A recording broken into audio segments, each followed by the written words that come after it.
ওই জায়গায় জায়গায় আমাদেরকে বুঝতে হবে। আর আল্লাহ সুবহানাহু ওয়া তাআলা কোরআনুল কারিমে এই জন্যই বলেন, তোমরা কি কিছুই বুঝো না? আর আল্লাহ তাআলা আমাদেরকে বারবার বলেন যে তোমরা বুঝো, বুঝে চলো। তো অতএব বোঝাটা হচ্ছে আমাদের সতর্কতা, সবথেকে বড় সতর্কতা। আল্লাহ তাআলা বলেন যে তোমরা তাকওয়া ইখতিয়ার করো। তাকওয়া মানে কি? তাকওয়া মানে আল্লাহর ভয়। হ্যাঁ, আল্লাহর ভয়। তাকওয়া মানে আল্লাহর ভয়, শুধুই মাত্র আল্লাহর ভয় নয়, এর মধ্যে সতর্কতাও আছে, আর এর মধ্যে সাবধানতা আছে, এর মধ্যে বুঝে চলা আছে। এই সমস্ত কিছু মিলেমিশেই হচ্ছে তাকওয়া। তো যখন তুমি তাকওয়া ইখতিয়ার করবে, আল্লাহ সুবহানাহু ওয়া তাআলা বলেন, তাহলে তোমার জন্য হিদায়াত আছে।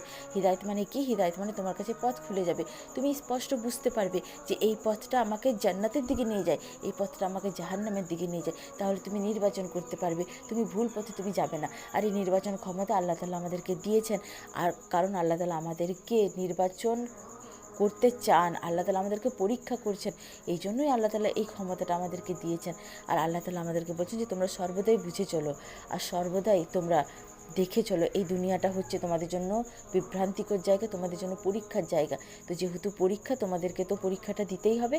তো তোমরা কোরআনকে আর রসুল সাল্লাল্লাহু আলাইহি সাল্লামের সুন্নাতকে তোমরা শক্ত করে ধরো, তোমরা আমার কালেমাকে শক্ত করে ধরো।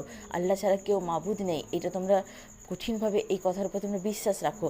আর তোমরা আল্লাহর দ্বীনের পথে এগো, আর আল্লাহ সুবহানাহু ওয়া তাআলাকেই বলো যে আল্লাহ আপনি আমাদেরকে পথ দেখান।